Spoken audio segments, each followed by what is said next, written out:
నమస్తే, welcome to hit TV. నేను Naresh.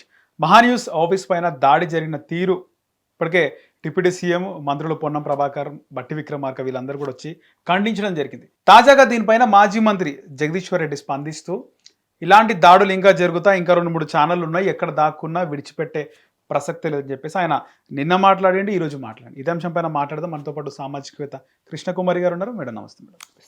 Madam, మాజీ మంత్రి జగదీశ్వర్ రెడ్డి మహాన్యూస్ దాడిపైన ఆయన స్పందించడం జరిగింది. చాలా ఘాటుగా స్పందించాడు. ఇంకా 2-3 ఛానల్స్ ఉన్నాయి, ఇది దాడి కాదు కేవలం నిరసన, దాడులు చేస్తే ఏ విధంగా ఉంటారో చూద్దురు కానీ అనే విధంగా ఆయన మాట్లాడాడు. ఏమంటారు మేడం? బాధ్యత రహితంగా ఉంది అది.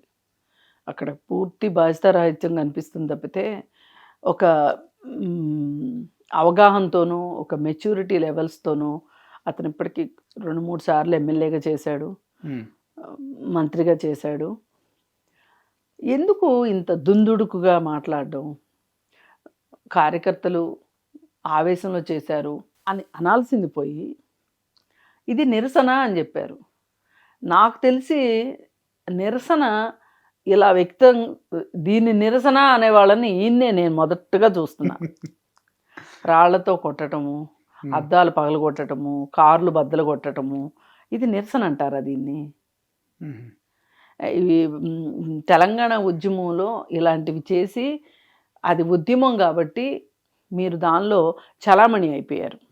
ఆ రోజు హుస్సేన్ సాగర్ ట్యాంక్ బండ్ మీద ఆంధ్ర వాళ్ళ విగ్రహాలు తీసి హుస్సేన్ సాగర్లో వెయ్యాలి అని చెప్పి ఒక పిలుపునిచ్చారు. March 10th అనుకుంటా. అవును మేడం. అప్పుడు అది ఒక అవసరంగా జరుగుతుంది, దానికి ప్రజల మద్దతు ఉంది కాబట్టి ఆ ఉద్యమానికి మీరు చేసింది ప్రశ్నార్థకం నడిచింది, మీకు ఆ కాలం నడిచింది. సరే అయింది, తర్వాత మీకు అధికారం వచ్చింది. 10 ఏళ్లలో మీరేం వెలగబెట్టారో మీకు తెలుసు, ప్రజలకు తెలుసు.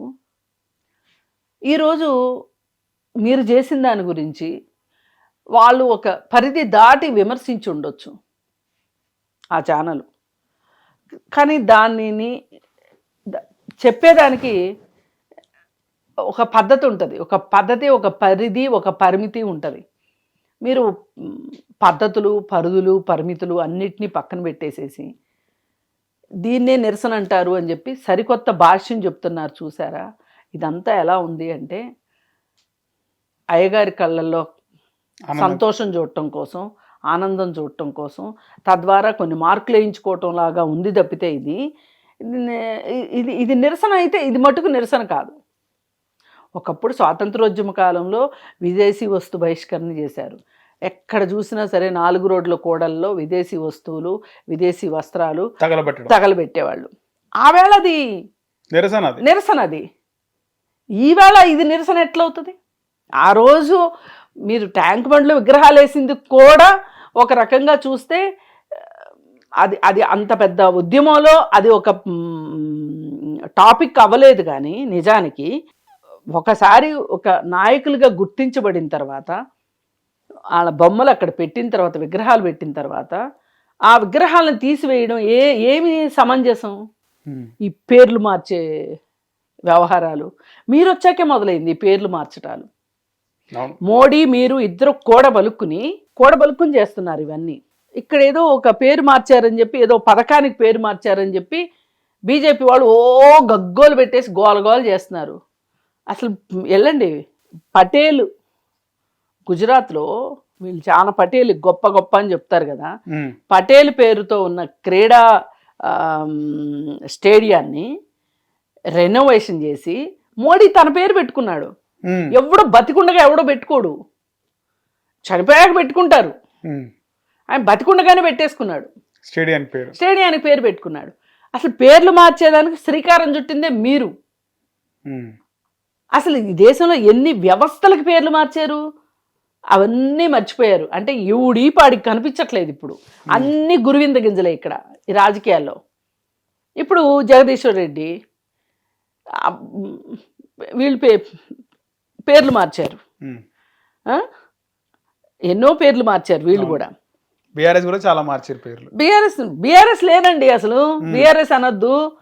టిఆర్ఎస్ అంతే. టిఆర్ఎస్ఏ బీఆర్ఎస్ బీఆర్ఎస్ ఎక్కడుందని బీఆర్ఎస్ వేరే అన్న రాష్ట్రంలో లేదు ఎక్కడుంది ఏ రాష్ట్రంలో ఉంది అదే చెప్పండి లేదు కాబట్టి అంటున్నాను. టిఆర్ఎస్ వాళ్ళు చేస్తున్నారు. సరే ఏది ఏమైనప్పటికీ మీకు చలామణి అయింది, చలామణి చేసుకున్నారు ఆ రోజుల్లో, అయిపోయింది. ఇప్పుడు ఈ రోజున మహా న్యూస్ ఛానల్ మీద దాడి ఆ విధంగా దాడి చేయడం అనేది ఎలా మీరు సమర్థించుకుంటారు? దాన్ని నిరసన అని ఎలా అంటారు? నిరసన అంటే దీన్ని దాడే అంటారు. ప్రజాస్వామ్యంలో ఒక రాజకీయ పార్టీ ఇంకొక రాజకీయ పార్టీ మీద కానీ ఇంకొక తమకి నచ్చని వ్యవస్థల పట్ల కానీ సంస్థల పట్ల కానీ దాడి చేయడాన్ని ఎవ్వరూ సహించరు, హర్షించరు. నిరసన చేసే హక్కు ఉంటుంది, ఎవరికైనా ఉంటుంది నిరసన చేసే హక్కు. కానీ ఇది దాడి, నిరసన కాదు.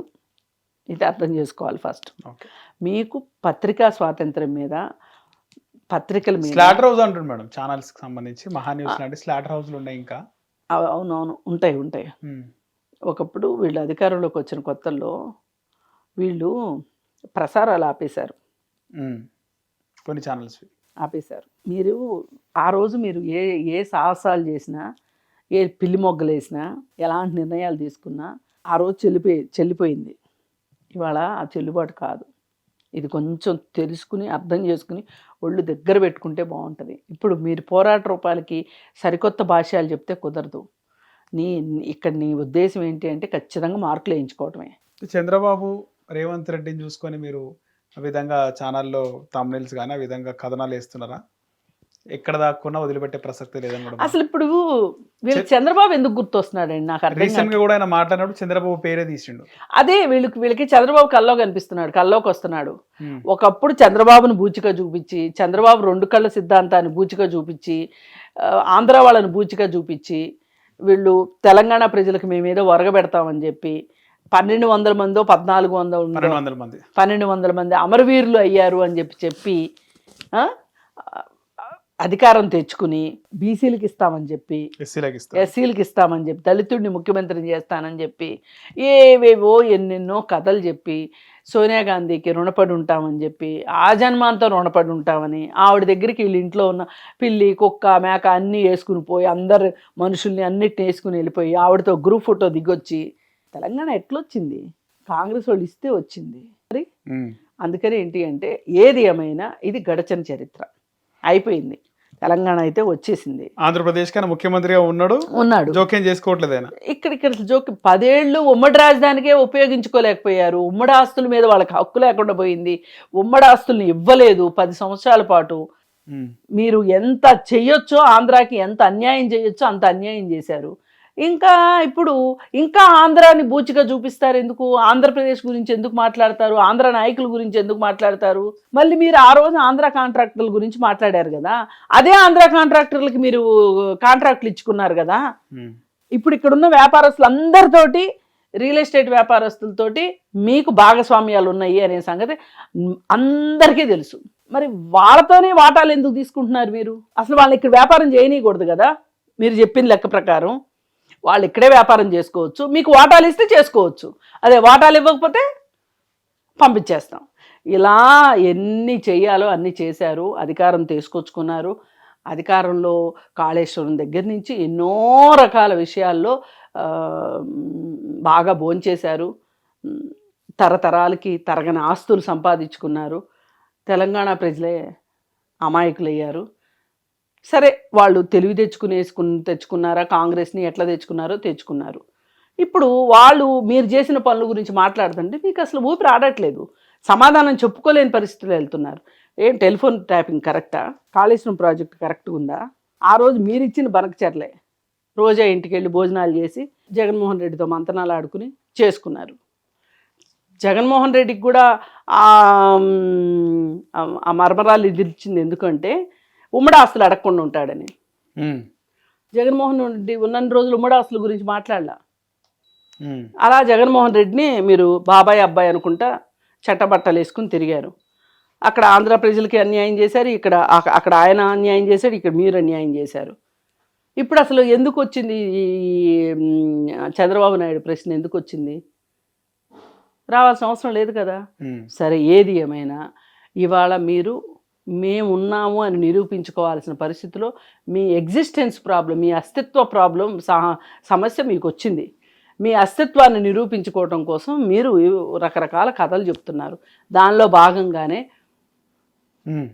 నిరసన చేసి, సరే అది నిరసన అంటున్నారు కదా, ఆ నిరసనలో మీరు ఎందుకు పాల్గొనలా? మీరే పాల్గొనొచ్చుగా. అమాయకు లేని బిడ్డల్ని ఎందుకు పంపించారు, తెలంగాణ బిడ్డల్ని? అప్పుడు కూడా పెట్రోల్ డబ్బా అగ్గి పెట్టే అందించింది మీరేగా శ్రీకాంతాచారికి. మళ్ళీ అందరూ ఎస్సీ ఎస్టీ బీసీ మైనారిటీలు ఆ వేళ చనిపోయిన వాళ్ళందరూ ఇవాళ వెళ్ళిన పిల్లలందరూ బీసీ పిల్లలు, ఎస్సీ పిల్లలు అయి ఉంటారు. వాళ్ళే మేడం, వాళ్ళే. మీ సామాజిక వర్గం వాళ్ళు కాదు, మీలాగా సంపాదించుకుని ఉన్నవాళ్ళు కాదు. అంతగా నీకు సరదాగా ఉంటే నిరసనకు ఒక కొత్త రూపం తీసుకొచ్చాము, డిక్షనరీలు మార్చేస్తున్నాము, చరిత్రలు తిరగరాస్తున్నాము అనుకున్నప్పుడు జగదీశ్వర్ రెడ్డి వెళ్ళి ఉండాల్సింది, వెళ్ళి నిరసన చేసి ఉండాల్సింది. భయం పుట్టించడానికి మేడం ఇవన్నీ. అంతే, మేము ఉన్నాము అని చెప్పుకోవడం కోసం, అస్తిత్వం అంతే. అంటే క్యాడర్ ఎక్కడికి పోకుండా ఉండాలి అంటే, అమ్మో మన పార్టీ బాగానే ఉంది అని అనిపించుకోవాలని. ఇవాళ టీఆర్ఎస్ ఆఫీస్ ముందు, తెలంగాణ భవన్ ముందు దగ్గర మనుషులే కనిపించట్లేదు. మళ్ళీ మనుషులను రప్పించుకోవాలన్నా ఏంటి కావాలి వీళ్ళకి? ఏదో ఒక హడావుడి కావాలి. టెలిఫోన్ ట్యాపింగ్లో సమాధానం చెప్పుకోలేనట్టున్నారు, ఫార్ములా 1 రేస్లో సమాధానం చెప్పుకోలేరు, కాళేశ్వరం దీంట్లో సమాధానం చెప్పుకోలేరు, ఇంకా తీస్తే ఎన్ని వస్తాయో. అందుకని ఏంటంటే గవర్నమెంట్ ఎలాగూ వెలికి తీస్తుంది, కానీ ప్రజలకు చూపించే ఛానల్సే కాబట్టి ప్రజలు చూపించుకోకుండా ఉంటే, ఛానల్స్ ప్రజల వద్దకు చేరకుండా ఉంటే అంతే చాలు. స్కాముల్లాగా ఉంటాయి. వాళ్ళు బయటికి తీస్తారు, జనాల్లోకి వెళ్ళకపోతే ఏం ఉపయోగం? రేవంత్ రెడ్డి ఎంత కానీ గొంతు చించుకొని చెప్తాడు. ఇప్పుడు పోయినసారి కూడా రేవంత్ రెడ్డి TV9 ముందు నిరసన చేశాడు. వాళ్ళు నల్ల జెండాలు పట్టుకొని వెళ్ళి అక్కడ కూర్చొని నిరసన చేశారు. కాసేపటికి పోలీసులు వచ్చారు, తీసుకెళ్లారు, స్టేషన్లో కూర్చోబెట్టారు, వదిలిపెట్టారు, అయిపోయింది. రేవంత్ రెడ్డి పైన కథనాలు వచ్చినప్పుడు మీరు కూడా అట్లా చేసుకో. నిరసన అంటే దాన్ని నిరసన అంటారు. అంటే వాళ్ళ కాపీ కొట్టమని కాదు నా ఉద్దేశం. నిరసన అంటే అది రాళ్ళు పెట్టి శాంతియుతంగా, దీన్ని దొమ్మిలు అంటారు, దాడులు అంటారు. అదేమంటే మేము ఇలాగే చేస్తాము అంటే సరే మీ ఇష్టం. హిట్ టీవీ యాప్, ఇందులో short news, live news, entertainment shows, movies, digital magazines తో పాటు మీ జిల్లా వార్తలను కూడా ఫ్రీగా చూడొచ్చు. ఇంకెందుకు ఆలస్యం, వెంటనే హిట్ టీవీ యాప్ ని డౌన్లోడ్ చేసుకుని ఫ్రీగా ఎంటర్టైన్మెంట్ పొందండి. Hit TV app. Hit TV app. Please download hit TV app. Hit TV app ని ఫ్రీగా డౌన్లోడ్ చేసుకుని ఎంజాయ్ చేయండి. మీకు నచ్చిన ఎంటర్టైన్మెంట్ కోసం హిట్ టీవీ యాప్ ని ఫ్రీగా డౌన్లోడ్ చేసుకుని ఎంజాయ్ చేయండి. హిట్ టీవీ యాప్ ని డౌన్లోడ్ చేసుకుని ఆస్వాదించండి, ఆశీర్వదించండి. ఇంతమంది సెలబ్రిటీలు హిట్ టీవీ యాప్ ని డౌన్లోడ్ చేసుకోండి అని చెప్తున్నారంటే ఎంత మంచి యాప్ ఆలోచించండి. అమెరికా అమెరికా అమెరికా అమెరికాలో చదవాలనుకునే వాళ్ళకి విశ్వసనీయమైన పేరు మన శౌర్య కన్సల్టెన్సీ. UK లో 1 year masters, UK లో 1 year masters, 2 years work permit up to 5 years visa. Contact Saurya Consultancy. Contact 89851 89851.